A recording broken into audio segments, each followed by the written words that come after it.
A los cuatro vientos.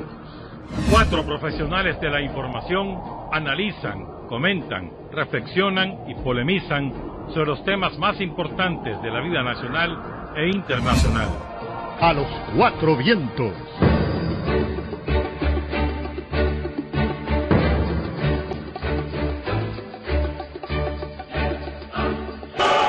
Muy buenos días, buenas tardes, buenas noches para todos los que están en sintonía de A los Cuatro Vientos. El debate continúa este lunes en A los Cuatro Vientos en Radio La Primerísima. Buenos días, Tirsa María Sáenz. Buenos días. Javier Reyes Alba, William Guerrero. Buenos días. Y un servidor, Néstor Espinosa, les saluda en este lunes 9 de julio del 2018. Es el día 190 del año. De 365. De 365. Porque no es bisiesto este año. No, nos quedan 175 días para concluir el 2018. Buen dato. Como el mundial. Raro. Sin Latinoamérica. No, pues, que está patas para arriba. Los que eran favoritos se fueron temprano. Los que no son favoritos están peleando la final. Pero está Francia. Francia sí era favorito. Los otros tres no eran favoritos. Sí. Francia, Inglaterra, Bélgica y Croacia. ¿Con quién va así? No tengo. No tengo y sacaron a Argentina. A Brasil. Perdón, a Brasil. No tengo. ¿Y vos? También estás de duelo. Pues no, fíjate, como no estaba como muy entusiasmada con el mundial, pero me gustaría Croacia, fíjate. Un gran equipo. Pues la verdad es que, a ver, yo le iba a Brasil o a Alemania, uno de los dos. Pero ya se fueron. Ya listos, servidos, peinados de moña. La lógica de este mundial podría indicar un Croacia-Bélgica, pues.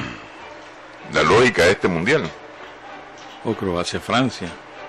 No, porque es que Francia es favorito y es que todos los favoritos se van. No, porque para desgracia Inglaterra tampoco es favorito. En Suecia estaban de duelo, sí, porque ya ellos estaban apostando que iban a la final. Y perdieron con Inglaterra y perdieron de calle, pues. Por cierto, en Suecia, un país frío por definición, 28 grados. Me estaba diciendo Benito que nos escucha todas las mañanas allá en Estocolmo. 28 grados. 28 grados, lo normal en esta época es 20 grados. Y eso con calor, y 28 es un infierno. Para nosotros es fresco, pero para ellos es un infierno. Bueno, antes de entrar a lo que la gente quiere oír, que es todo lo de Nicaragua, 112 muertos van en... 114. 114 muertos.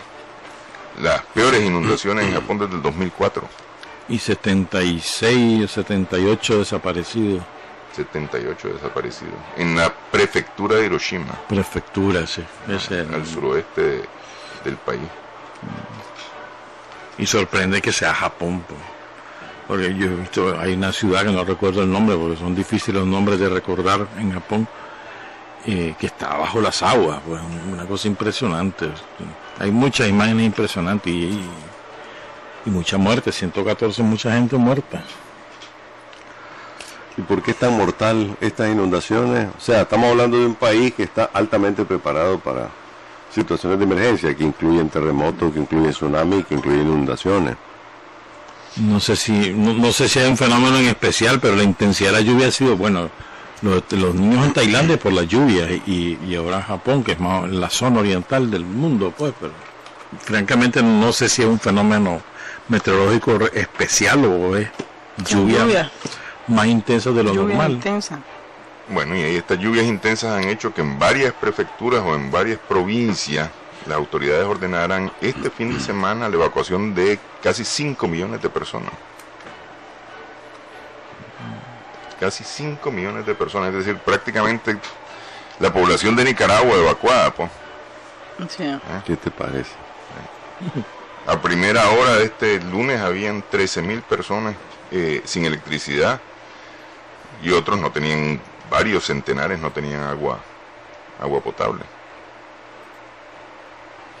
Quiero advertirle a los oyentes que probablemente nos vayamos del aire, pues, y no es por responsabilidad nuestra, es decir, no por un problema técnico, sino porque desde el sábado no hay energía eléctrica en el crucero. Hemos estado con una planta propia y ya el combustible se está agotando, pues en cualquier momento se va a ir la radio del aire por esa razón, porque ya el motor ya no tiene combustible, lo vamos a subir apenas amanezca, pues, pero quizás no llegamos a tiempo, pues.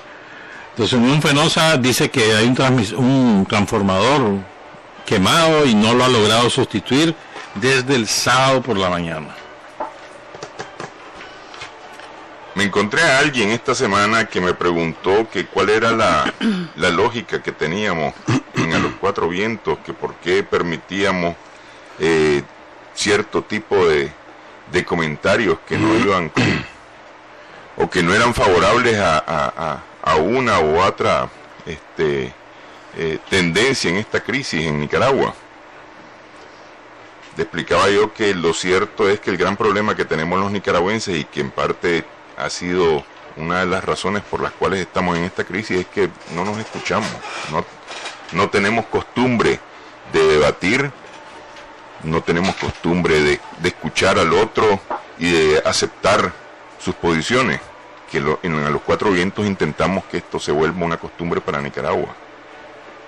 Los cuatro tenemos posiciones distintas, no necesariamente estamos de acuerdo en todos los temas, y eso no implica de que no dejemos de decir lo que pensamos, lo que opinamos, y de respetar lo que opine el otro, pues.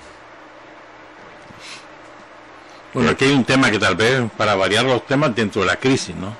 Aquí hay algo que escribe alguien que no firma, pero me parece que el tema es interesante. Dice: habemos muchas personas que hemos perdido el empleo, o que nos han bajado el salario del 50%, o que ganamos comisión por venta y nuestros ingresos se han caído estrepitosamente.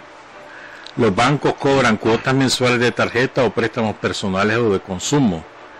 Sé que han dado concesiones, pero en préstamos comerciales, en casas y de vehículos, pero las cuotas de los intereses no los bajan. Segundo, las universidades y colegios privados tienen más de 2 meses de no dar clases y dejan alguna que otra tarea en línea, pero es mínimo, y también están cobrando las mensualidades completas sin dar clases. ¿Qué podemos hacer? ¿Dónde podemos pedir apoyo en estos casos? Todos de alguna manera en Nicaragua estamos perdiendo cada día, pero parece que ellos no, ni les importa. Dos temas, pues. Pero es que eso es así. Es decir, desde hace rato, y casi todos los días, el tema del cobro de los colegios, del transporte sin haber clase, ¿verdad? Están cobrando, sobre todo los colegios privados, y lo que dice la gente. Yo creo que eso es no lo irónico, sino lo cínico, ¿verdad? De lo que hemos escuchado todos estos meses, todos estos días horribles en el país. Es decir, que a los trabajadores se les está pidiendo sacrificio, a la gente se les está pidiendo sacrificio, el no importa, sacrifiquémonos, ya queda poquito, y no es cierto, pues. O sea, hay una parte que se está sacrificando, que es la que está aguantando, que son los trabajadores de las maquilas, que son gente de la misma empresa privada que les han bajado el salario, de la empresa privada, que han corrido trabajadores, aunque lo haya negado el Nuevo Diario, ¿verdad? Que los han corrido, que no les han pagado completas sus liquidaciones, y de otras empresas, pero ellos siguen igual. Es decir, los bancos siguen ahorcando a la gente. O sea, no hay piedad con los trabajadores, pues. Pero hay gente que está cerrando, las pymes que están cerrando, gente que está ahogada, te siguen cobrando. O sea, nos decía una persona, mira, las llamadas incluso a medianoche se están volviendo, pues. Quizás el medianoche era un poco exagerado, pero sí, las llamadas, tenés una deuda. Llamadas después de las 5 de la tarde. Acuérdese sí. que va a tener problemas, y no hay tal de que vamos a hacer arreglos, no es cierto. Es decir, hay una gran cantidad de gente, la mayoría que está siendo afectada en su empleo, que ya no tienen más alternativa que irse a su casa, y hay otra parte que es la que sigue pidiéndote que te sacrifiques, que no importa, que está bien. Ahora, que está bien. Este oyente lo que pedía era qué hacer, a dónde acudir. En el caso de los bancos, es la SIBOIF, la Superintendencia de Bancos y de otras instituciones financieras, SIBOIF, que queda aquí por el Banco Central, pues. Sí. Por donde esté el desvío, por ahí queda la SIBOIF, y se debe llevar una carta por escrito exponiendo un caso concreto. La SIBOIF es la encargada, pues. Y en el caso de los colegios privados, es el Ministerio de Educación, lo regula los colegios privados, en el sentido al menos de las clases, no como empresa, pero sí de clases. Pero no en el tema del cobro de aranceles. No, pero sí en lo de las clases. Sí. Pero y en las universidades el CNU, pero entiendo que todas las universidades están en línea, todas, incluyendo las privadas. Creo que no hay ninguna universidad que tenga clases presenciales ahorita. No. Ni la UNA, ni la UNI, ni la UCA, ni la UNAM, ni la UDM, ni la Católica creo que sí, que tiene clases presenciales, creo. Y las universidades de menor envergadura también. No sé si la americana, la UAM, no lo sé. Clases en línea. En línea también. Ese arreglo también bilateral, ¿no?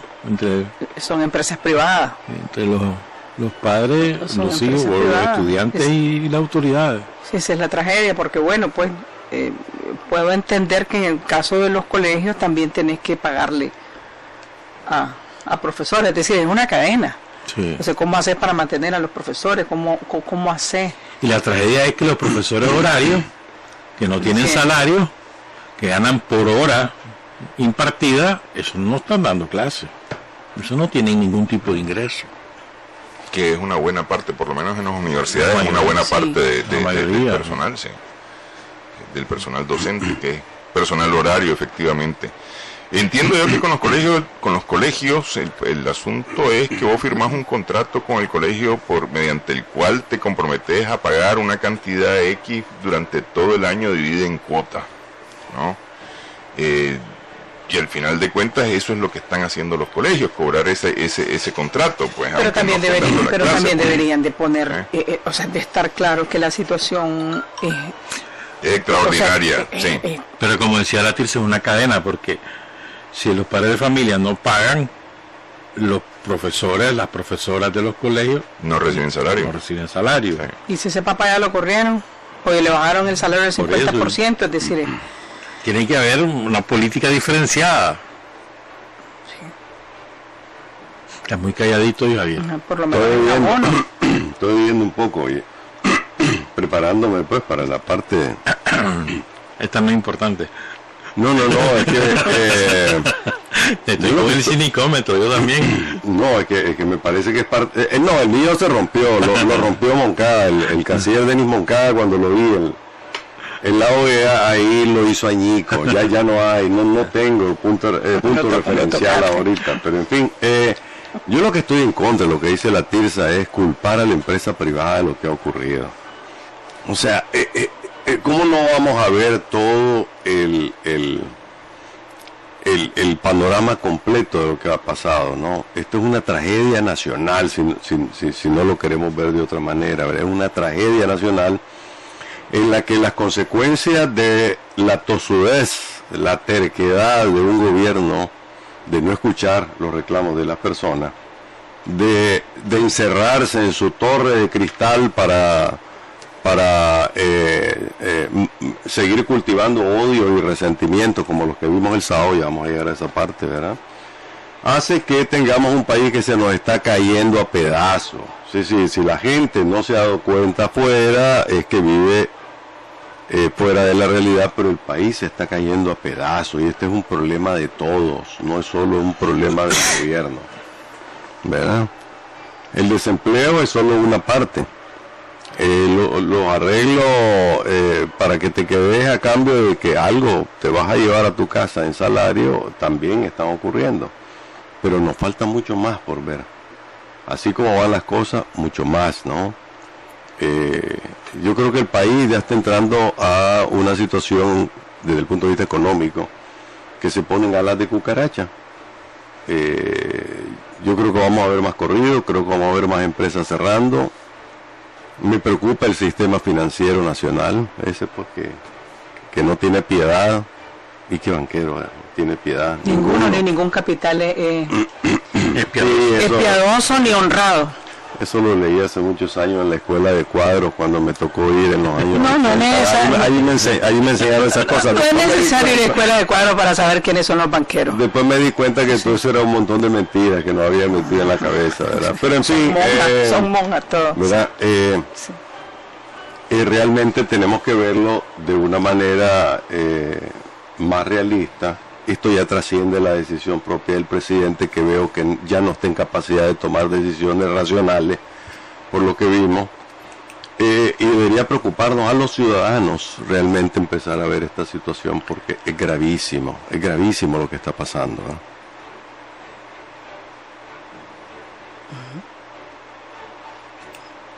Dice un oyente, y si esta situación debe resolverse con análisis serio, el discurso de culpar al sector público de todos los males habidos por haber es absurdo. Si algunos sectores, quizás muchos, sienten una profunda satisfacción al señalar y pedir el mayor castigo posible al sector público, eso no resuelve el problema. Bueno, Entendiendo el sector público por el Estado. El Estado. Sí, ese es el sector público. No hay que culpar mucho al sector público. no, que no solamente eso. Ya. Por eso síganle pidiendo más sacrificios a la gente de un discurso político, que es lo que hemos estado escuchando, ¿verdad? Y uno vivo fuera de la realidad. ¿Ve? Pero he escuchado eso. Bueno, hay que sacrificarse. Desde el primer día empecé a escuchar eso. No importa, a los trabajadores de la zona franca, sus mismos dirigentes le dijeron, no importa que cierren, no importa que corran, tenemos que aguantar. Y a veces es como bien fácil, pues, decirlo desde el discurso, de cualquiera, desde el discurso, decirle a alguien que gana salario mínimo, o 5,000 o 6,000 pesos, aguantate, andate a tu casa, que te corran, pues sin seguro social, sin salario, sin posibilidad alguna. Eso es difícil. Si lo que tienen un poquito, o mejores salarios, están en una mejor posición, la están sintiendo, y te están angustiando, imagínate ahora los trabajadores que tienen eso, los que ganan 5,000, 6,000 pesos, y que además y que te ponen en una posición de decirte o te bajamos el salario el 50%, o te vas, que querés, y ahí vemos cuando nos recuperemos. Cuando nos recuperemos va a ser difícil.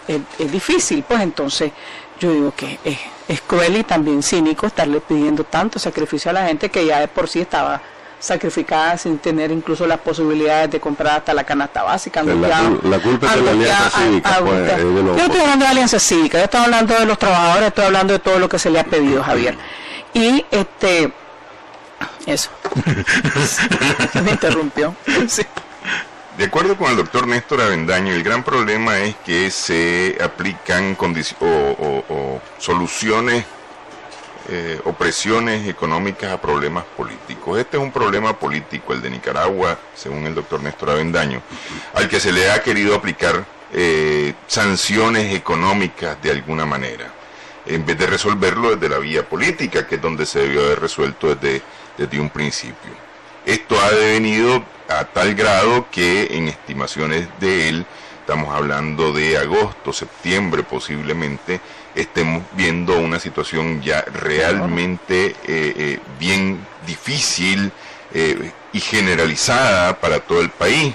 No le quito el problema o lo difícil que está en este momento, sino ya para todo el país. Es decir, él, por ejemplo, dice que recesión, todavía no podemos hablar de recesión porque en términos económicos, en términos financieros, recesión son 3 trimestres continuos en números negativos, pues, y todavía no hemos sumado ni siquiera 2 trimestres en términos negativos, pues entonces no podemos hablar de recesión, pero sí un decrecimiento de la economía evidente, pues ni siquiera se puede hablar de un panorama ya no optimista, sino ni término medio, sino que ya estamos hablando de un panorama pesimista con un Producto Interno Bruto que se espera crezca en negativo alrededor de un 1% este año, pues, o más bien decrezca en negativo este año a un 1%. A sobrevivir. Fíjate que el doctor Avendaño es la segunda persona que le pone una fecha a la situación del país. Yo estuve hablando la semana pasada con un economista que inclusive era todavía más terrible en términos de plazo. Me dice, si al 31 de julio esta situación se mantiene, la banca podría dar un colapso. Y veo aceleradamente a la banca tomando una cantidad de medidas de control, de ahorro, encerrándose en sí misma, que van desde el tema de la moneda. Creo que Avendaño te dijo que era una salida de 625 millones de dólares, de los cuales prácticamente la mitad salieron de cuentas de ahorro, o sea, del ciudadano, de la ciudadana Tirsa, del ciudadano William, del ciudadano Javier Reyes, del ciudadano, en fin, la gente está asustada, ha perdido confianza en el sistema financiero y eso hace que te lleves el dinero. Probablemente los que tienen más dinero se lo llevan fuera del país, pero ¿a dónde te lo llevas vos? Al colchón, pues. O te lo metes debajo de la cama y lo tenés ahí. Esa es una situación que él considera, o por lo menos estas personas, estos economistas a los que consulté, me decían, es grave si el sistema financiero llega al 31 de julio o agosto, pues, en una situación en la que tenga que tomar otras medidas más duras. Ola de quiebra bancaria, no me dijeron que eso pudiera ocurrir. Pues estoy preguntándome por si alguna gente empieza a tener dudas. Cierre de banco, no lo sabemos. Y no quiero mencionar la otra palabra porque es irresponsable, según Néstor Avendaño, mencionar el tema de restricciones en la venta de moneda extranjera, pues, para decirlo con un eufemismo. Esto, por supuesto, el impacto que tiene sobre el resto de la economía es enorme. Conozco de muchísimos proyectos que están congelados, proyectos de construcción. O sea, todo lo que tiene que ver con construcción ahorita pasa a un folder y al freezer.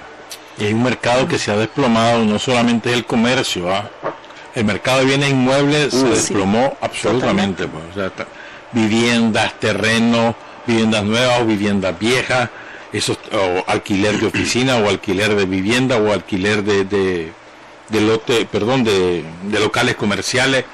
Todo eso se desplomó en términos absolutos. Pues el que tenía una casa en 20 y no la vendió antes del 18 de abril, difícilmente la va a vender este año, y si la va a vender a precio de cuate mojado, porque en este tipo de situaciones cuando se hacen los casatenientes, porque el que tiene un poco de plata comienza a comprar rápidamente porque todo el mundo está desesperado y desploma los precios, pues. Sí. Pero eso también es una situación que va a impactar de otra manera en la situación económica del país, pues. Te voy a dar un dato. Y el que tiene su dinero, el que sacó su dinero, no está consumiendo. No. Es decir, está guardando para una situación de emergencia. Es decir, no es que vas a ir a comprar, qué sé yo, pues cualquier cosa, o irte a meter a un centro comercial, o irte a meter a un restaurante, o cosas por el estilo, pues lo que se hace supuestamente en la vida cotidiana, eso está pero ahí. Te voy a dar un dato de un trabajo que vamos a publicar mañana. ¿A dónde? En Trinchera. Aquí hay dos empresas que venden el vehículo, de la marca de vehículo más vendida del país, históricamente hablando, Toyota. Autonic y la Pell. Una vendió 4 vehículos en el mes de junio y la otra vendió 6. 10 vehículos en 2 meses. En un mes. Cosa que el promedio era mucho mayor. Era 30 por sucursal. Por lo menos, ¿verdad? Eso te da una idea, efectivamente ilustra el punto que acaba de decir Tirsa. La gente no va a gastar en lo superfluo, no va a renovar vehículos. El que tenía pensado comprarse una casa o cambiar de casa o tenerla finalmente ya no lo va a hacer porque además los créditos se van a endurecer, las tasas están creciendo, están subiendo rápidamente. Durante muchos meses aquí el estímulo del comercio fue las promociones de consumir 1,000 pesos y te devuelvo 500, ¿no? Y eso hicieron que muchos se volvieran expertos en la oferta, ¿no? En la promoción. Se sabía qué día era. Se sabía qué día y era tan, o es tan flexible a veces el mercado, aprovecha tanto que vos podías comprar un bono, o no sé cómo le llaman. Si el día jueves había una rebaja del 50%, entonces vos te ibas, lo comprabas ese día, pero lo podías usar en cualquier otro. De todos modos, el restaurante aplicaba ese día la promoción y a vos te terminaban devolviendo en un momento determinado ese dinero. Eso se redujo casi a cero ahora. Pues te voy a dar un dato de lo más mínimo, pues te voy a dar un dato. Las tarjetas de crédito que tenían promociones, el que tenía una tarjeta negra podía usar el VIP del aeropuerto. Eso se acabó. Entonces, cuando vos ves que la banca está tomando un montón de medidas que le van a ahorrar dinero, es que algo está pasando. Porque ahora, efectivamente los banqueros no te regalan nada. No tienen piedad. Pero el otro día estaba oyendo a un grupo de propietarios de bares y discotecas, pues, de lugares de esparcimiento, no cantinas propiamente dichas, pues, pero en esa línea, pegando el grito al cielo y implorando que la gente llegue, porque han corrido a sus meseros, a sus cocineras, a sus bartenders. Hay un restaurante en el Camino de Oriente que te digo me dio sentimiento, como dice la gente, porque puso en su página web, lo vi en Facebook y me fui a su página web y decía, tenemos la promoción tal, almuerzo ejecutivo, una cosa así, por favor vengan para que no cerremos. Tiene un buen lomo de costilla ahí, ¿no? Sí.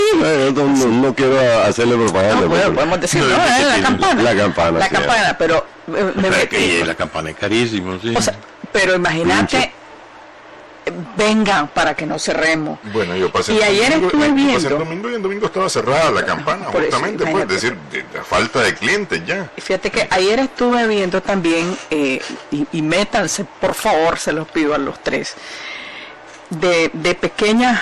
de negocios que han de chavalos que sus restaurantes, que sus hamburguesas, que no sé qué cosa, que empezaron y el mensaje era vayan, se lo llevamos, ya no vamos a tenemos servicio a domicilio, les hemos bajado los precios, ayúdennos.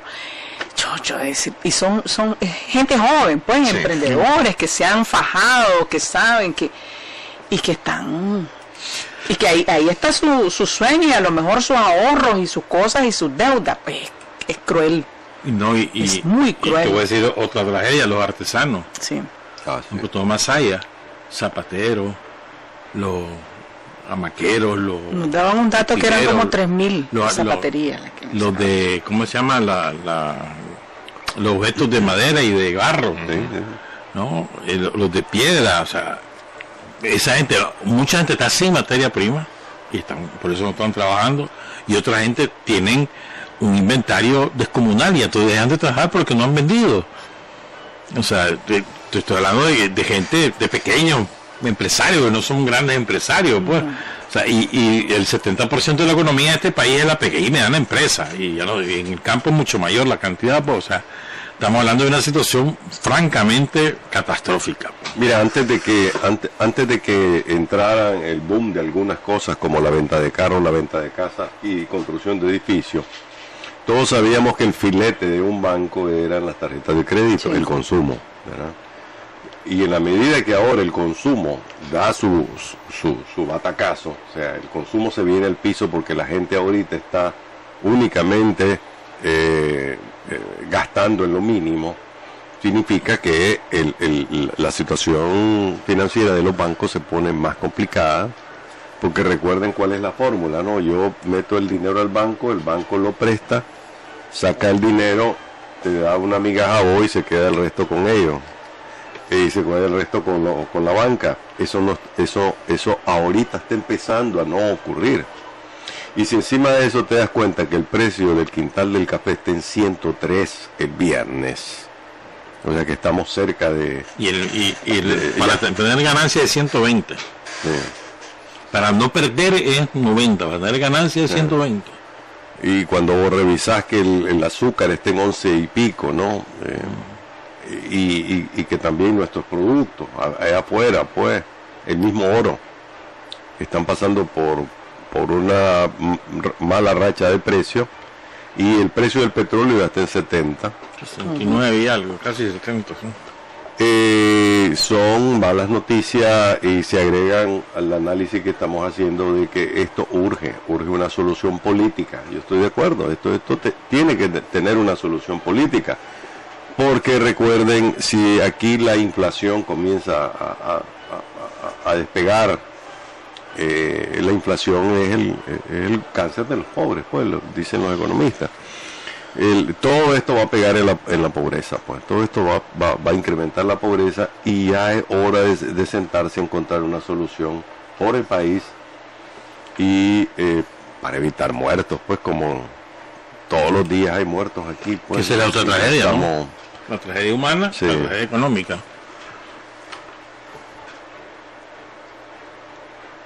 Ahora, no se ha valorado el campo. No hemos. Sí.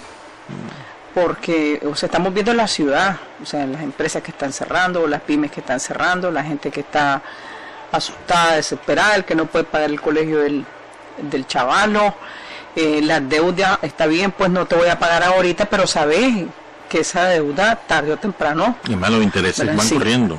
Y que te vas a quedar desnudo. Lo que tengas te lo van a quitar, te vas a quedar desnudo. Y para recuperarte no sé cuántos años, pero el campo no se ha valorado el campo, es decir, el impacto de la crisis en el campo yo creo que es salvaje, que es peor, es decir, la gente que no pudo sembrar de primera, es decir, ya no tenés posibilidades, incluso se está hablando de que la canícula se va a alargar. Y empezó. Sí, porque hace como una semana lo advirtieron los hondureños, ¿verdad?, a sus productores. Aquí oficialmente no se ha dicho nada, pero sí ya los especialistas pues en este tema sí ya lo dijeron. A propósito de lo que lo leímos en Honduras, entonces lo fuimos a preguntar aquí. Se está hablando de más o menos de mes y medio, 2 meses, un periodo canicular. Entonces la gente que no sembró de primera va a tener problemas. Es decir, la crisis en el campo yo creo que no se ha tocado en su verdadera dimensión o en su justa dimensión, porque hemos estado centrados muy en la ciudad y todo lo que ha ocurrido en las ciudades, pues que... O lo que pasa en el Caribe, por ejemplo, ¿no? Un saludo, por cierto, a todos los porteños que nos escuchan en Bilwi. Allí en Bilwi un huevo estaba costando 10 córdobas hace un par de semanas. Un huevo, 10 córdobas. El queso a precios impagables, y pasaron sin combustible un rato. El azúcar a 25 córdobas la libra. En Bilwi y en Bluefield una cosa parecida, pues, o sea, el Rama, el lado de Rosita hace una bonanza porque estuvo interrumpido el tránsito por los tranques de Río Blanco, Matiguá, Gualala y Rancho Grande, y ya no están, pues, pero estuvo interrumpido. Entonces estamos hablando que en el interior del país las dificultades son mayores según una zona geográfica donde se vive. Sí, no, ciertamente nosotros estamos viviendo, digamos, lo de la ciudad, ¿no? Y todo lo que implica la ciudad. El hecho de que a las 6 de la tarde la gente se guarde en su casa, pues, por ejemplo. El hecho de que los centros comerciales en general no están funcionando de forma regular o de forma normal. El hecho de que uno mismo no está funcionando de esa manera, pues, porque lo cierto es que uno no está funcionando de esa manera. Lo que decía Tirsa, uno se está guardando lo más que puede, está procurando no gastar en lo que, decir, de no darse un gusto, pues, de tomarse un café en la calle, de tomarse una gaseosa en la calle, pues, por decirte lo mínimo, y va a estar peor la cosa según vaya profundizándose la crisis política. Aquí el gran problema es que estamos ante una crisis no del gobierno, estamos ante una crisis del Estado de Nicaragua. Y no se está buscando realmente una solución. Hay grupos, y me voy a referir a los grupos más violentos de uno y de otro lado, que están apostando a un colapso del sistema. A un colapso del sistema, de manera que de lo que quede, intentar reconstruir algo, pero de manera que se va a caminar más adelante hacia un nuevo colapso. Es decir, no exactamente una reconstrucción inclusiva, sino una reconstrucción excluyente, y ese es uno de los grandes problemas al que nos estamos enfrentando. Lo que pasa es que no sabemos para dónde vamos. Pero efectivamente la crisis económica que estamos viviendo y que está empezando y que su fuerza la vamos a sentir probablemente entre septiembre y noviembre, su mayor fuerza, perdón, creo que va a tener, a ver, antes de ir a, creo que además el sobreesfuerzo lo van a llevar nuestro principal producto de exportación, que son los nicaragüenses que viven en el exterior, que van a tener que duplicar sus remesas muchas veces para poder sostener a la familia aquí. O sea, va a ser una inmensa carga la que le va a caer a los nicaragüenses y las nicaragüenses que viven fuera del país, y que hay mucha gente que está saliendo del país y que va a buscar trabajo, no es que ya tiene trabajo, Sí. va a buscar y va a hacer carga de familiares allá al principio, entonces van a tener más familias allá y menos reales que mandar, y más presión para que mande material. O sea, va a haber gente que va a tener que tener 2 y 3 trabajos para poder sostener a la familia en Nicaragua, y creo que esto es importante. Pero efectivamente la crisis económica empieza su solución con la solución política, no es al revés, pues. No es que la solución económica va a derivar en una solución política, mentira, pues. Estemos claros, si no hay solución política no va a haber solución económica. La Tirsa decía algo que sí, efectivamente, es ciertísimo, que no sabemos para dónde vamos, independientemente del desenlace de esto, ¿no? Que ojalá, y volvemos a ojalá no sea lo más pronto posible, que las partes, pues, para que se sientan bien a los que nos escuchan, pues, de un lado y del otro, que las partes lleguen finalmente a una solución. Te lo digo por lo siguiente: no importa cómo se resuelva y cuál va a ser el resultado, incluido adelanto de las elecciones o 2021, Nicaragua ya no está en la posición de recibir ayudas masivas para reconstruir la economía y lo que se ha destruido, como se obtuvo en épocas anteriores. Si yo digo de otra manera, olvidémonos que aquí va a venir Europa con un plan de $2.000 millones para que reconstruyas todo. Olvídate que Estados Unidos va a venir con $1.000 millones. Ok, muchachos, ustedes ganaron, o usted, presidente, volvió a ganar, aquí está. La reconstrucción nos va a tocar a todos. Y yo no veo cómo nosotros vamos a salir de la situación en que estamos únicamente con recursos, con nuestros propios recursos, a menos que sea esa heroica fuerza laboral que tenemos en el exterior, que ya no da para mucho más.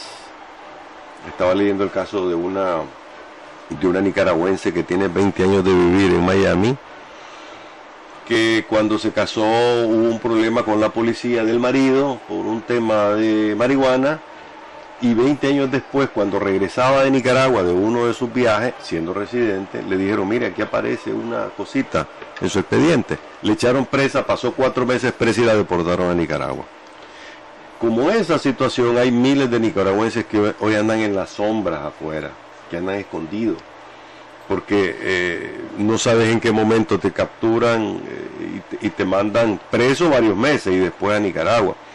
Entonces, no vamos a tener realmente capacidad para reconstruir lo destruido. Y por otra parte, ustedes se imaginan la caída de la recaudación fiscal, ¿verdad? En estos meses, cuando uno de los principales componentes del ingreso constante son los restaurantes, está en el suelo, la artesanía en el suelo, cuando la recaudación está en el mínimo, pues. y probablemente reconstruir esas empresas le va a tomar mucho tiempo y mucho esfuerzo y reales de donde si los bancos no van a estar prestando tampoco. Esa es la urgencia realmente, viéndola de cara hacia la parte económica, que realmente ya no admite más jueguitos políticos, porque ya no admite más de ningún lado, si vos querés. Pues. Las pymes acaban de, creo que hace como unos 10 días, le solicitaron a la DGI, a la DGA y al INSS negociar. O sea, ¿cómo te vamos a pagar? ¿Cómo vamos a honrar estas deudas? ¿Cómo vamos a cumplir con nuestros compromisos? Es decir, todo el mundo está esperando que te entiende el otro y el otro también espera que lo entiende el otro, es decir, que cada uno ponga de su parte. Yo creo que aquí también es importante, o sería bueno, que también el gobierno reconozca que hay crisis económica, que la situación está fregada con números, con cifras realistas. Volviendo al tema de la situación en el campo, esta es la situación que tenemos, incluso con el tema de la recaudación, el tema del INSS, de todo. Yo creo que en una posición realista, sin querer vender una imagen de estabilidad que no la hay, no solamente política, porque obvio, sino que también el tema económico que está ahí, que es nuestra vida cotidiana, que estás angustiado, que el pago de la luz, que el pago del agua, que el pago de los servicios, que la comida, que lo poquito, que si estás pidiendo al otro que si te manda $20, que te mande 50, es decir, todas esas cosas. Yo creo que hay que reconocer que no se ha reconocido que hay una crisis económica, que hay un impacto en el empleo formal, de cuánta gente está en la calle ahorita, no sabemos. Escuchamos 90 despedidos de tal empresa que cerraron, que la gente se fue a la calle, sabemos que hay pymes que ya cerraron, es decir, hay un impacto salvaje también en el empleo, que yo creo que esas cosas hay que reconocerlas.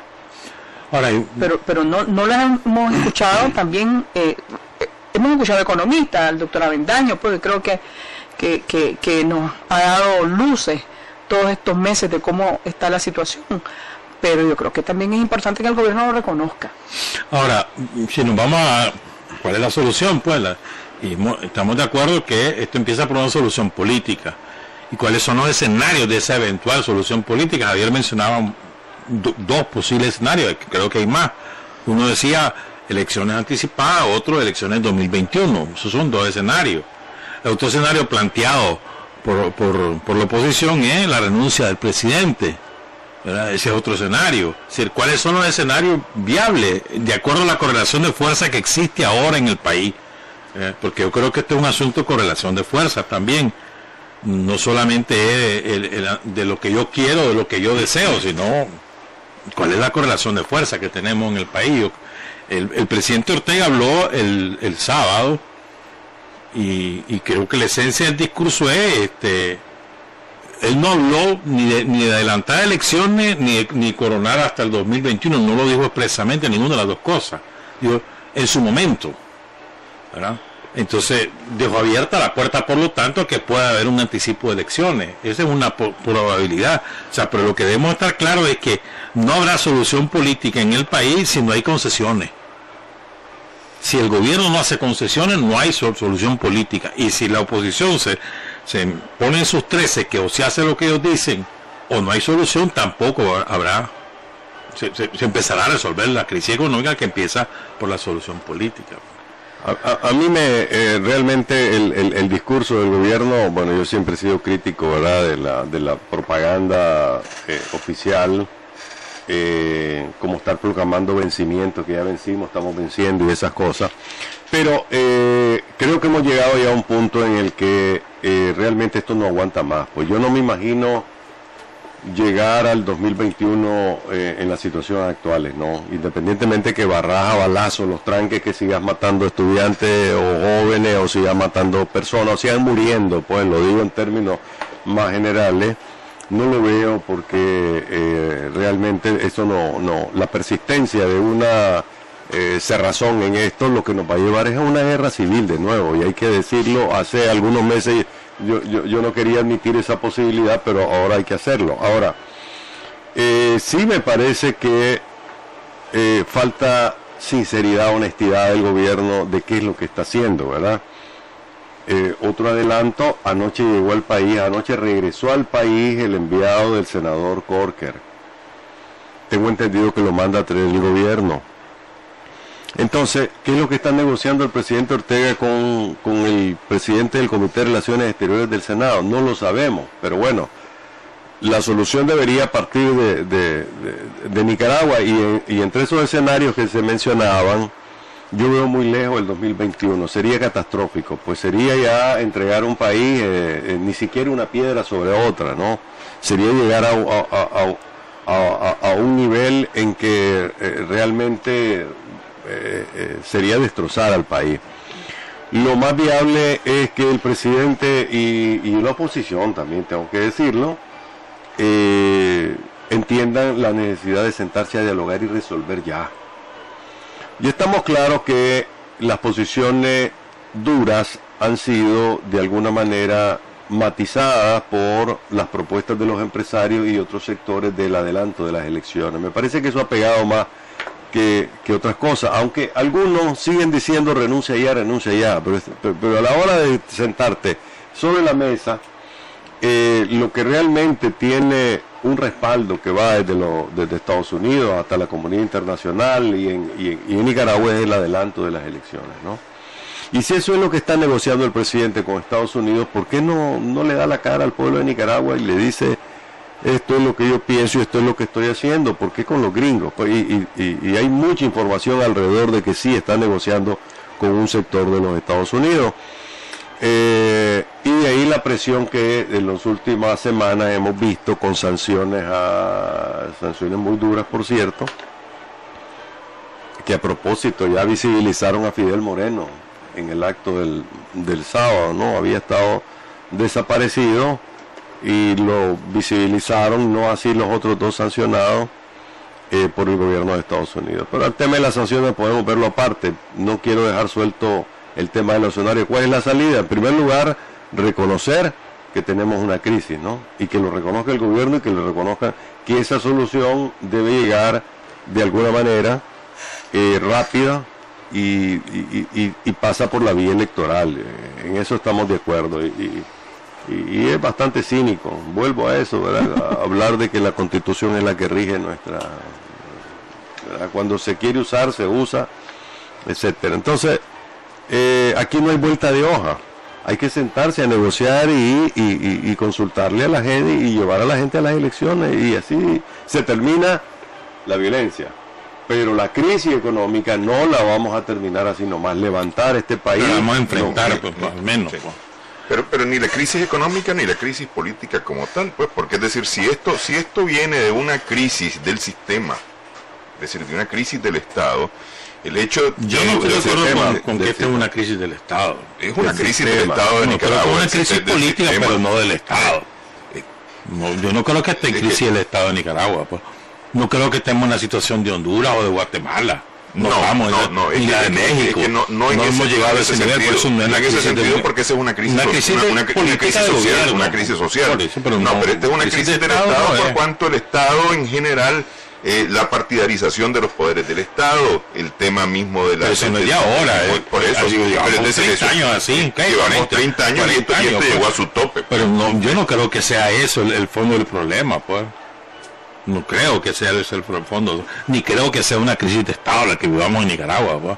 Hay una crisis política, como la viven miles de países, pues. Hay crisis política en Brasil, no me digas que es crisis del Estado. Hay crisis política en Argentina, no me digas que es crisis de Estado. Y hay una crisis en Argentina poderosa. Sí. Bueno, en Chile, ahorita hay una crisis en España, no me digas que es una crisis de Estado. Bueno, yo creo que hay una crisis política, la hay, sí. Pero yo creo que sí hay un cuestionamiento, por lo menos la mayoría cuestionamos cómo han estado funcionando las cosas. Y yo sí creo que hay una crisis en el sistema. O sea, está cuestionado el Poder Ejecutivo, está cuestionado cómo funciona esa relación con la empresa privada, que es bien cínica. Está cuestionado todo, están cuestionados los partidos políticos, y se decía, y lo decíamos en el programa pasado, pero no sé, creo que William lo dijo, ¿quién se acuerda de los partidos políticos? ¿Qué partidos políticos existen aquí? Ninguno. Sí. No, yo sé que ellos andan en su papel. Andan metidos, pero la universidad de no sé dónde en Estados Unidos. Por eso, sí. Es decir, los partidos políticos aquí no pintan, no sirven, nadie cree en ellos, ni en sus líderes. El que se aparezca en la esquina le va mal. Están súper cuestionados, no funcionan. Hay unas leyes que están cuestionadas, la misma iglesia está cuestionada, es decir, hay una crisis profunda que es, a lo mejor hasta si le queremos ver un lado bueno, vale la pena porque estamos hablando de ello y estamos diciendo qué tipo de país necesitamos, qué tipo de sistema necesitamos, qué tipo de economía necesitamos y qué tipo de relaciones económicas necesitamos. Yo creo que sí, que es válido, que pueda hacerse, que pueda... Hay una realidad incuestionable. Voy a parecer hereje para algún segmento y voy a ser aplaudido por Javier, pero la crisis económica que vivimos no se puede resolver sin la empresa privada. No se puede resolver sin la empresa privada. Con nuevas relaciones, sí. Pero sin la empresa privada es imposible. Por eso se requiere la solución política. Claro, por eso estoy diciendo nuevas relaciones económicas. Es decir, por eso es que yo digo que el sistema está cuestionado, si estamos cuestionados todos. El modelo es el que hizo esa burbuja en la que estábamos, ¿no? El crack, el modelo. ¿Verdad? Y eso afectó a todas las instituciones. El Frente Sandinista de hoy no es el Frente Sandinista del 17 de abril, ¿verdad? No es un partido, es el partido que más ha sufrido, precisamente por su dimensión, por su tamaño, por su implicancia. El gobierno es el que más ha sufrido las afectaciones, y eso ustedes y yo sabemos lo que está ocurriendo, ¿verdad? Pero en el fondo, encontrar una solución política en el país no es que sea complicada, no es que sea algo que nunca hemos ensayado, ¿no? Las mismas elecciones de 1990 sufrieron un adelanto. De 9 meses. No tanto, exactamente, no tanto como serían ahora, que si se hacen en marzo sería prácticamente 2 años. Pero sí ya se ha utilizado el recurso de adelantar las elecciones como un mecanismo. ¿Para qué? Para frenar una guerra, y ahorita estamos a las puertas de evitarlo, porque esto es evolutivo, la violencia es evolutiva, ¿no? Y eso es lo que no deberíamos, ¿no? Permitir que esto se convierta, porque la crisis que hay en los barrios, en las cuadras, en donde unos se están acusando a otros de haber entregado el nombre de las listas, etcétera, etcétera, es terrible. La reconstrucción social, del tejido social que había, esa es la bien o mal, más profundo. Eso va a ser terrible. La recuperación de la confianza en instituciones como la policía, como el Estado mismo, va a ser terrible también. Es decir, no va a ser fácil, sea cual sea el desenlace de este asunto, porque estamos ante una crisis del modelo y de la manera en que nosotros estábamos. Todo el liderazgo está cuestionado. Totalmente. Y estamos cuestionando a los ciudadanos también, porque nuestros valores han demostrado ser antivalores en muchos casos. Por ejemplo, la rapiña, o la manera como nos odiamos los unos a los otros. Aquí es exactamente a la inversa, pues. Ayer estaba viendo una publicación de un chaval ahí de Matagalpa que saca una lista, creo que como de 30 familias sandinistas a las que hay que atacar. Sí.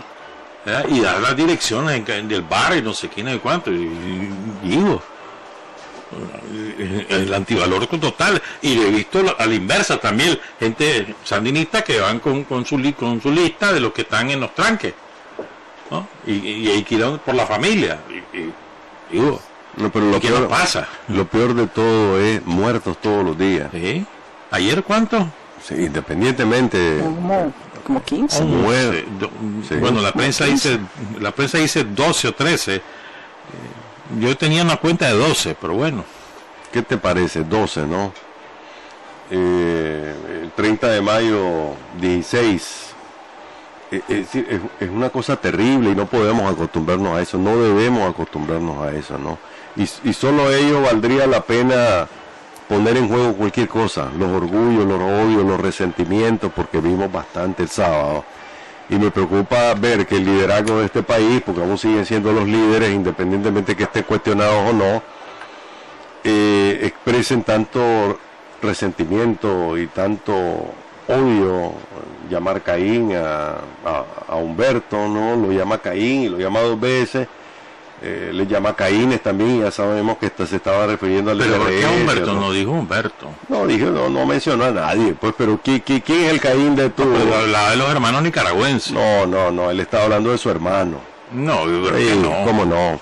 Y estaba hablando de otros sectores, pues, y realmente... Y a la inversa, Javier, pero si no le dicen asesino todos los días. El hermano Humberto Ortega lo único que le tendió fue otra vez le puso la misma escalera. Bájese, haga pobrecito elecciones. Humberto Ortega anda buscando qué hacer. Que como tú olvidado, nadie le hace caso. Pobrecito. Me refiero a Me da que pesar, más bien. definitivamente el presidente Que del era el gobierno, juego dominó, tal vez aprender ahí con él. El gobierno definitivamente está en su peor momento, aislado totalmente. No veo que tenga un solo aliado dentro del país, no veo que realmente alguien esté dando la cara por él, ya no digamos en el campo internacional. Y eso mismo debería considerar el presidente, que en una posición tan débil como la que está desde el punto de vista político, lo que debe es negociar, lo que debe sentarse y negociar. Además no sería la primera vez, repito, que lo hace. Negoció en 89, negoció en 90 y negoció posteriormente en diferentes circunstancias, ¿no? Con guerra o sin guerra. ¿Por qué no lo hace ahora, pues? Pero no decimos que está negociando con los gringos. Yo te estoy diciendo eso, pues.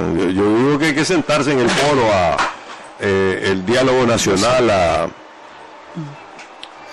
ahí donde debería haber comenzado, pero definitivamente él está negociando con Lorio. ¿Qué está negociando? No lo sé. Probablemente no sea la salida del país, sino su salida, en otros términos. Por eso, pero el problema es con quiénes, si haces hagamos memoria con quiénes negociaste en los 90, con quienes en los 80 con el adelanto de las elecciones, con quienes negociaste en los 90, es decir, como que había más liderazgo, ¿no? O sea, aquí, sí.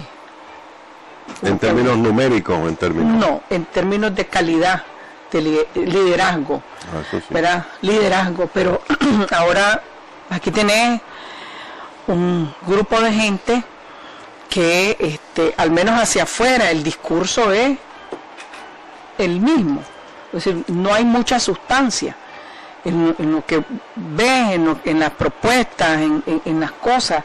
Es decir, definitivamente quien está llevando el liderazgo en este asunto es la iglesia, ¿verdad? Es la iglesia, pero y quién sabe por cuánto tiempo, de acuerdo a las declaraciones del obispo Báez. O sea, ¿con quién va a negociar? Es decir, la negociación aquí, por eso yo lo veo tan débil, tan sin sustancia, sin mucha fuerza. ¿A quién? A los opositores. No, pero en su discurso. Yo no lo veo, si no, no estaríamos aquí. No, pero es que mira, a ver, cuando digo el obispo Báez me refiero a declaraciones acerca del futuro del diálogo nacional. Él habla que la conferencia episcopal se está reuniendo para evaluar si van a continuar o no en su papel de mediador. Mira, va a ser difícil. Vamos ya para 2 meses del diálogo, el 16 de julio se cumplen 2 meses del diálogo, y esto no está, ellos no tienen muy claro qué se está haciendo. Sí lo tienen claro. Para el diálogo. Sí lo tienen claro. Perfectamente claro lo definitivamente tienen. No hay voluntad política del gobierno de llegar a yo no diría, Javier, del gobierno. Yo creo que de los dos lados, y ahí voy a coincidir con la TIRSE en el sentido de la falta de liderazgos. El gran problema que tiene la alianza es que la alianza empieza con un motor fuerte, un motor nuevo, con una visión de nación que es el movimiento estudiantil. que parte de una nueva cultura política basada en derechos. Que ya se los comieron. Y entonces, a ese motor se pegan un montón de partidos, un montón de representaciones supuestas, y quiero decir representaciones supuestas, porque por ejemplo hay gente que dice representar a la sociedad civil y no sé a cuál sociedad civil representan. Ahí solo están ONG, te cuento, y algunos miembros de la sociedad civil. Ahora sí nos vamos entonces poniendo de acuerdo. Pero ¿qué representación tienen? ¿Qué legitimidad tienen? Mucha gente viene y te dice, esos a mí no me representan.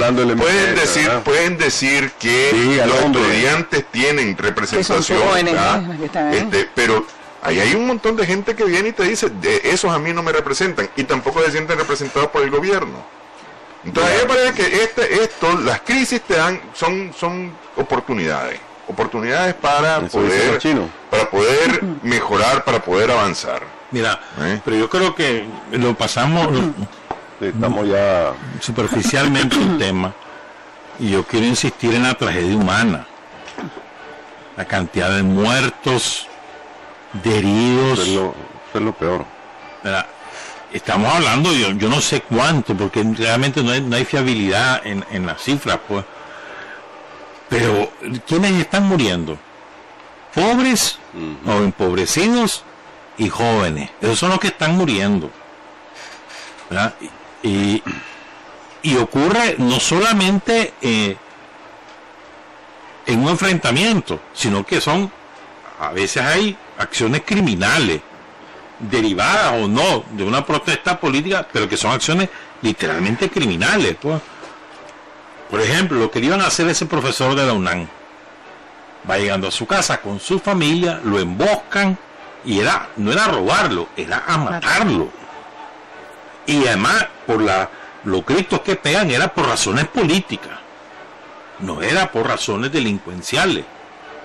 Es decir, eso ya es un escalamiento. Es decir, la tragedia humana, tenemos que poner mente a esto. O sea, la tragedia humana tiene varios componentes, creo yo, pues. La muerte, que es irreparable. ¿Cuántas familias tenemos hoy que no tienen un deudo? El señor asesinado en Jinotepe, cuyo hijo había sido asesinado 10 días antes. Y la mamá secuestrada. Sí. Ahí esa es una familia destrozada. El bebé, que le metieron un balazo aquí en Managua. La familia completa, las 6 personas asesinadas aquí en Carlos Marx.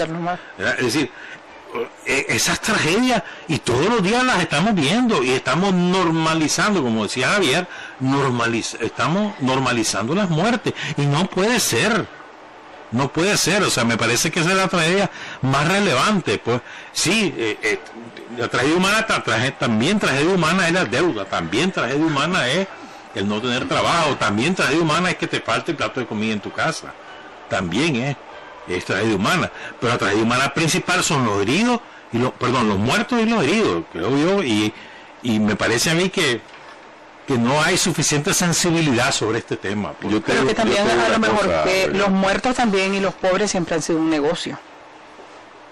¿Qué iba a decir allá? No, dale. No, eso, es decir, hay gente que ha... O sea, entre más pobres hay y más muertos hay, es un negocio, por ejemplo, un negocio importante. Lanzarlo a invadir tierras, por ejemplo. Bueno, yo quiero decir que en este caso la responsabilidad número 1 sigue siendo la del gobierno, porque es el que tiene la responsabilidad de darle seguridad, de garantía al país, ¿verdad?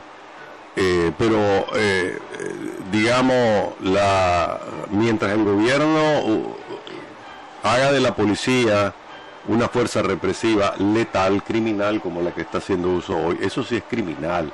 Utilizar una institución del Estado, armarla y decirle, me limpias ese tranque al costo que sea, Javier, y llegan entrando, volando balazos. En el tranque de Ertilandia secuestraron a una pareja de policía el jueves pasado, mataron primero al varón y a la mujer después. Yo estoy de acuerdo con que se están cometiendo crímenes que no son imperdonables, y por eso yo le digo hoy, desde aquí a todos, ningún crimen va a ser olvidado. aunque anden encapuchados y anden armados, en su momento le llegará a la justicia. Que no se crean los que andan en estas campañas criminales que las cosas van a quedar así, que todos vamos a volver a las casas y que se acabó. Eso no va a ocurrir esta vez. Esto no puede ser 1990 con amnistías y todo lo demás. No puede ser, ¿verdad? Porque eso sería realmente no perdonarnos absolutamente nada de lo que está ocurriendo ahora. Y el perdón y la reconciliación solo pueden comenzar con justicia. Entonces no es posible que el presidente de la República y el jefe de la policía ordenen campañas como esa en las que lanzas a cientos de policías sobre posiciones. Pero te pongo el otro lado de la moneda. Ahí habían 400 furgoneros secuestrados de hacía más de un mes. No, los furgoneros están cuidando su secuestrados. furgones. No, Javier, no escuchaste todos los testimonios de ellos. Sí, yo los escuché y bastante, ¿verdad? Secuestrados. Y les dijeron, se pueden ir ustedes, pero dejan los furgones. Y exactamente. Pero si ese es un machete. Ese es un machete, sin furgón que son. Hasta que finalmente salieron. O sea, aquí no estamos tan a katana, dejémonos de cuento, ¿verdad? Aquí no estamos tan a katana, no es que el gobierno sea un corderito víctima de un montón de vándalos de la derecha, eso es mentira. Pero yo insisto, la principal responsabilidad de resolver esa crisis la tiene el gobierno. Así es. Y no es con campañas. Quien ejerce el poder tiene la principal responsabilidad. Y no es con campañas como esta, pues, de lanzar a 400 policías sobre una posición determinada, como lo que ocurrió en Jinotepe, Diriamba, el dulce nombre, 12 muertos hasta ahora, ¿verdad? 12 muertos. Eso no justifica absolutamente nada. No hay manera de justificar esos crímenes, esa posición, porque el Estado tiene todos los recursos, tiene toda la fuerza para hacerlo, y ha priorizado ha priorizado este recurso, valga la redundancia, independientemente de cuántos muertos haya, y me parece que realmente eso es lo criminal, lo verdaderamente criminal. Pero como estás hablando de Jinotepe y de Diriamba, yo estoy de acuerdo y lo hemos dicho siempre. Dice, la principal responsabilidad la tiene el gobierno, el presidente de la República, tiene la principal responsabilidad y debe de tener la palabra correcta y el buen decir para poder darle un poco de tranquilidad al país. En eso estoy totalmente de acuerdo y hemos coincidido en eso. Pero también, Javier, yo creo que no es correcto olvidarte de lo que estaba ocurriendo en Jinotepe. Es decir, en Jinotepe no solamente el tema de los traileros secuestrados, que fue una gran mentira de la CPDH y de la iglesia, que llegaron y que negociaron y que vieron la CIDH. O sea, fue una gran mentira, ni hablaron con los traileros ni nada, simple y sencillamente necesitaban tenerlos ahí porque estaban secuestrados y era como de alguna manera tu garantía. Pero aparte de los traileros secuestrados, estabas hablando ahí de gente, conocemos los nombres desde hace rato, gente fuertemente armada y que cometió, y en eso estoy de acuerdo con vos, crímenes que no pueden quedar limpios, que no es, bueno, pues esto terminó, me voy a mi casa y saco la silla a las 5 de la tarde para agarrar el fresco. O sea, eso no es así. Hay gente criminal, gente que asesinó a policías, que asesinó a gente que se oponía, que quemaron casas, que saquearon una serie de cosas, que estaban fuertemente armados, ¿verdad? O sea, eso es una realidad, lo que estaba ocurriendo en Jinotepe. No es estudiantes, no es pobladores que estaban con tiradoras, como en algunos momentos los han querido poner, tiradoras y enfrentándose a ejércitos y batallones y todo eso. No es cierto. Es decir, ahí hay gente fuertemente armada que igual tiene que ser sancionada, tienen que sentarse en los tribunales porque mataron, asesinaron gente. Lo de Jinotepe es cruel lo que ocurrió en Jinotepe. Es decir, la gente, no solamente en la ciudad secuestrada, sino que en manos también de gente criminal, Javier. Y eso no se reconoce de un lado. O sea, solo se ve un lado, pero se tapa el otro. Y se ha querido tapar de la manera más cruel también. Ahora, hay tragedias, muchísimas tragedias. Creo que el cardenal Brenes, que este domingo le hizo un llamado al presidente a que parara la ofensiva y no lo hizo. Estas tragedias que están ocurriendo en la familia, y de nuevo, la familia Morazán, recuerdan que el muchacho que fue muerto de un disparo en el 30 de mayo aquí frente a la UCA, les comenté de un caso que era un estudiante universitario de Matagalpa. Pues ahora le mataron a otro miembro de la familia, un primo de él, un muchacho de la juventud sandinista, Tirso Morazán, sandinista, miembro de la juventud, lo mataron. Sí, pero ¿en qué circunstancias fue, Javier? Por eso. Llegaron con una pala mecánica. Estoy hablando de las tragedias humanas, sí, independientemente de qué lado los matas o no. Sí, pero eso no lo decía muy claro. No, lo que te quiero decir es que ese dolor en la familia que el cardenal Brenes decía, aquí detrás de cada muerto hay una madre, detrás de junto a la madre hay una familia, hay hermanos, y esos no van a olvidar hasta que haya justicia. Independientemente de cómo hayan ocurrido las circunstancias, el dolor de esa familia es terrible. Eran hijos de dos hermanas. Sí. La mayor ya falleció es decir, ¿cómo vas a curar eso pues a un corto plazo? Con solo eso es suficiente para que ya se termine todo esto y se sienten a negociar y hagan lo que tengan que hacer. Pero además eso es lo peor, porque pueden haber elecciones, pueden elegir a quien quieran que quede y como quede y todo eso, pero hay un resentimiento. O sea, hay un resentimiento, te queda ahí profundo, hay hijos que quedan, hay gente que queda con sed de venganza, comprensible. O sea, y eso, ¿cómo lo vas a resolver?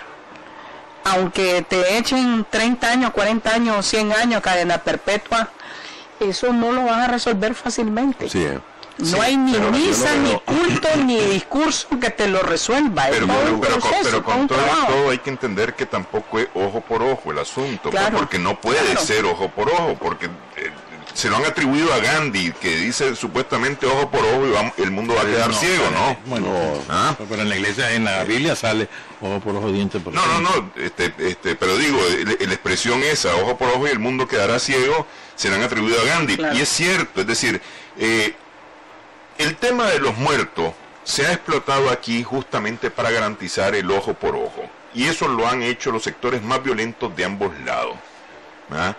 Y el tema de los muertos no puede ser lealtad al muerto, supuestamente es no claudicar. Y no claudicar es no rendirse en la lucha por votar al gobierno o no rendirse en la lucha contra el golpe suave. Esas han sido lo que se ha vendido. ¿Cómo se lo decimos eso a la familia Suazo en Masaya? Ver la imagen del patriarca de la familia con su esposa, viendo la casa de su hijo quemada, la de su sobrino, la de su otro sobrino quemada, porque llegó una parvada de delincuentes y buscando cómo pegarle fuego, que le pegó fuego a las casas buscando que estuvieran adentro la familia. Para matarlos, efectivamente. No tiene ninguna justificación, una familia sandinista. Y fue en venganza por lo que pasó, porque el hijo del señor Suazo había ido a quemar 3 casas de los jefes de grupos y eso es que eso es el problema, Javier. La venganza, de eso estamos hablando y no puede, no, Javier, yo no estoy, te digo, es que ahí hiciste una pregunta muy importante. Es cierto, pero es que lo que pasa es que aquí nos hemos basado en, se dice que, escuché que, alguien contó que, y entonces, y con eso nos hemos venido hirviendo la sangre de arrechura por las cosas que nos dicen que van ocurriendo. Pero es que además no podemos gracias a Dios, por eso no vivo en las redes sociales. Pero es que los hechos noticiosos. Por ejemplo, eso que vos estás preguntando, por lo de la familia Suazo, condenable, no debe ser, es una familia, no importa que sea o no sandinista, no importa, es una familia trabajadora además, muy trabajadora, pero nosotros no podemos caer, como dijo cínicamente una laureada poeta, Eso es, la quema de esto o la muerte de este es consecuencia de, ¿verdad? Como mataron a este, entonces eso fueron a matar a eso. Eso sí es cínico, ¿verdad? Pues el ojo por ojo. O sea, eso no funciona así, ¿verdad? Porque bueno, podemos decir, sí, les quemaron la casa a ellos, pero ellos habían quemado la casa de las jacarandas, la casa de no sé quién, la casa de los maestros. No funciona así. Entonces, como quemaron esta, entonces voy a ir a quemar la otra. Eso es terrible. Nos vamos a acabar todos. Ahora, y no podemos justificar. Porque, ¿Y cómo llegamos a esto? Por salvaje. Llegamos a esto porque un muchacho se paró en el diálogo nacional el 16 de abril. No. El 16 de mayo, 16 de mayo. ¿verdad? Un muchacho que después dijo que quería ser como Carlos Fonseca, que él era sandinista y quería renovar al frente, y le dijo al presidente, renuncie ya. Se lo dijo un sandinista, un joven sandinista que aspira a ser como Carlos Fonseca. Aspira a ser como Carlos Fonseca buscando la ayuda de los Estados Unidos. Y el presidente, y que es lo que está haciendo Daniel Ortega, que es lo que ha hecho siempre, pues. Y el presidente, ¿cómo reacciona? Ah, no. Desatamos la violencia y aquí estamos. Eso es muy simple lo que acabas de decir. No, me extraña no, de una persona como vos. No es simple. Claro, dio la vuelta, no volvió al diálogo y lo que desató fue eso la es muy simple, criminalidad. lo que acabas de decir. Aquí hay Eso un es muy oyente simple. que dice algo que a mí me parece que si adoptamos esa filosofía tenemos el principio de la solución y debemos llevar al convencimiento, dice este oyente, que no deben haber ni vencedores ni vencidos.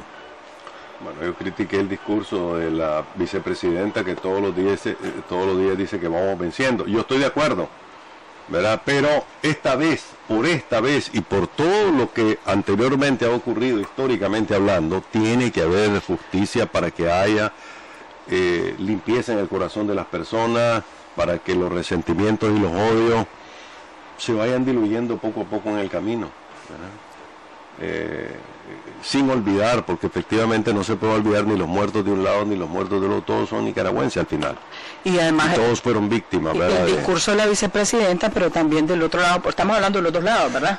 Cómo se manejan las cosas. El que dice de la manera más tranquila, está en sus últimos días. Reempujémosla que esté en sus últimos días. Eso es en las redes, hombre. No estoy hablando de las redes, no estoy hablando de las redes, Javier. De las redes no le hago caso, estoy hablando de los líderes que también dicen, o sea, vos criticás. No, ¿para qué vamos a decir tan temprano su nombre? Decime quién lo dijo, pues. ¿Qué vamos a decir tan temprano su nombre? ¿Verdad? Nos falta poquito, reempujémosla. Ellos mismos se están matando, ya vimos lo que dijeron de Juan Sebastián Chamorro. El cortoplacismo ha sido una de las enfermedades, uno de los males de nuestros políticos ha sido el cortoplacismo. Creemos que todo lo vamos a conseguir. Se emborrachan rápido. Todo el mundo, ¿verdad? Y en el cortoplacismo está el mismo presidente Ortega que ha apostado a que esto lo va a resolver en 90 días a punta de balas, como también la oposición dijo, se va a ir rapidísimo, ¿no? Eso ha sido un error, ¿verdad? Sí, eso ha sido un error y ha sido una falla histórica de la manera en que nosotros vemos las cosas, que creemos que ya está cocinado, porque ya está todo, ¿no? De repente que alguien se lanza para candidato presidencial porque lo saludaron 10 personas en la calle, entonces dice, yo voy a ganar. Y eso efectivamente ocurre. Es verdad. ¿Verdad? Y los liderazgos se construyen de otra manera, definitivamente. Uno de los grandes problemas que veo yo es la doble agenda que hay a veces en las convocatorias. Y quiero irme a este tema de la doble agenda porque este tema de la doble agenda ha provocado cualquier cantidad de muertos. El 16 de mayo, cuando iniciaba el diálogo nacional, la convocatoria que había era ir a las puertas del diálogo nacional a apoyar a uno y a otro bando. ¿Ah? Y uno de los bandos empezó a insistir en cruzar la valla policial y llegar hasta donde estaba el otro bando para enfrentarse. Si no ha salido un cura, un sacerdote del seminario, Miguel Mántica, a calmar los ánimos, ahí hubiera habido el 16 de mayo una matancinga de la vida. Pues lo golpearon, sí, ahí. Lo golpearon. Pero si no ha detenido eso, de quienes asusaban que la gente fuera a enfrentarse con el otro bando, ahí hubiera habido una matancinga de alma y vida. 2 días después llegó el 30 de mayo, la manifestación que iba a concluir en Nauca, que venía sobre la carretera Masaya y doblaba en la rotonda Rubén Darío y concluía en Nauca, la llevaron hasta el Estadio Nacional y hasta Tizcapa, donde se sabía que estaban gente armada. Llegaron a meter a esta gente a morir, la llevaron ahí de carne cañón, a provocar un enfrentamiento. Y el día 30 de junio, que hay una manifestación que termina en la Jean Paul Jenny, ahí están asusando que hay que ir al UNAM y pasan, y ahí están los videos, sacando a los tomatierras que están en la propiedad de Piero Cohen, provocando también un enfrentamiento. Esas doble agendas, yo conozco a mucha gente que va y que está protestando y dice, yo no voy a volver a ir a una manifestación mientras a mí no me demuestren que no hay una doble agenda, que no nos están llevando a una trampa. Y esos son sectores violentos de este lado del que estoy hablando. No se puede justificar, hombre, la matanza del 30 de mayo no hay manera de justificarla. Pero bueno, volvamos al asunto porque ya estamos en la recta final del programa, ¿no? Para mí que la solución del país definitivamente ya pasa por las elecciones. No hay manera de evitarlo, ¿no? Y no creo que sea en el 21. Me parece que la reafirmación de la posición del presidente, que es la misma del 30 de mayo, es decir, no nos vamos, este sábado pasado, realmente no tiene ningún asidero sobre la realidad. Por eso yo decía, o el presidente está fuera de la realidad, me pareció verlo muy cansado, me pareció verlo a él y a su esposa muy demacrado, sí, son gente que ha estado sometida a un gran estrés, una gran presión, probablemente no están durmiendo lo suficiente. Tampoco nadie está durmiendo lo suficiente. Miles de personas. Pues. Y eso probablemente está afectando su juicio. Estoy especulando un poco, ¿verdad? Porque no es la posición que uno espera de un hombre con la experiencia y la capacidad que ha tenido para negociar y estas cosas y salir de crisis, pues. Porque seguir ensangrentando el país ya es más que criminal, pues esto es genocidio ya, ¿verdad? Porque no estás consiguiendo resolver el problema, lo estás complicando. Pero bueno, eso lo que ya hay que tomar es una decisión política y eso pasa por adelantar las elecciones. La posición aquella de que te vas ya o que elecciones sin Daniel Ortega, esas son cosas que se negocian en la mesa.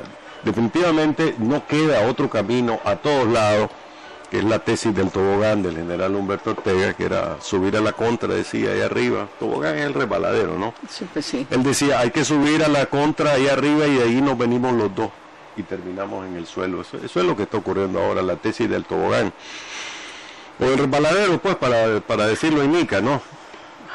Pero tiene que hacerse ya. Una campaña más de 300 de esos policías y armados que andan ahí matando gente en las calles, ya no justifica, pues ya no, sí, no tiene sentido. Y del otro lado tienen que desarmarse también, sí. Y deben que desarmarse también, si eso no lo reconocemos, seguimos empantanados, con más muertos, que yo repito, o sea que los muertos, una escopeta hay que seguir matando, pues. No, yo no estoy diciendo una escopeta en un tranque, yo no yo le estoy diciendo eso, lo que te estoy diciendo, y no a vos, sino lo que estoy diciendo, es que también hay que desarmar del otro lado. No fueron bolsas de chicle ni bombones los que se encontraron en Jinotepe, y todos sabemos quiénes estaban detrás de Jinotepe, un coronel Maldonado, retirado del ejército. Lo dijimos lo hemos dicho todos los días. Hay 6 puntos. Sí, lo hemos dicho todos los días, que no son angelitos. Claro, que no son angelitos. Que no son angelitos. De nuevo, son sandinistas. No importa. No importa. No importa, son armados. 2 policías murieron ayer y fueron de bala. Es trágico lo que está ocurriendo. Entonces, solo para ir cerrando mi participación en esto, porque hay oyentes que se quejan, dicen que yo monopolizo y el que menos habla soy yo, ¿no? Y además a veces tener la posesión del balón no significa ir ganando el juego, Cristiano Ronaldo. Los únicos Real Madrid que van para los únicos que van a la final son gente del Real Madrid, ¿verdad? Sí. Era un matador ahorita. Ya no aguanta más este país y por el amor de Dios, pues, si no quieren escuchar al cardenal Brenes, que escuchen a la gente, ¿verdad? La gente está pidiendo en las calles ya resolver esto. Sí. La gente está triste y angustiada. Hay una gran tristeza nacional, eso es ciertísimo. No, en serio, hay mucha tristeza y eso me parece cruel. Hay dolor, tristeza, sí. Y nada de lo que ha pasado lo puede ser justificado y nada puede quedar en el olvido sin una justicia real, racional, ¿verdad? No es que la gente está triste, todos estamos tristes. Todo. O sea, no es... Todo. Y este país es la suma de todos nosotros. Es la suma de todos los que vivimos aquí. Según el Santoral Católico, hoy es día de Nuestra Señora de la Paz. Según el Santoral Católico, declarado por fiesta instituida por el Papa Pío XII. Tal vez eso nos abona un poquito. Gracias por haber estado con nosotros. Dejándolo por ahí, por cerca de tu canal, ahí puedes pasar dejando ese al seminario de Fátima, ¿o no? El seminario de Fátima. El seminario de Fátima. Gracias por haber estado con nosotros. El debate continúa el próximo lunes. Hay que dejárselo a Álvarez. Sí. Buenos A los días. cuatro vientos.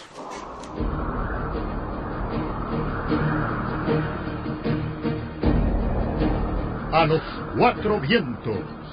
4 profesionales de la información analizan, comentan, reflexionan y polemizan sobre los temas más importantes de la vida nacional e internacional. A los cuatro vientos.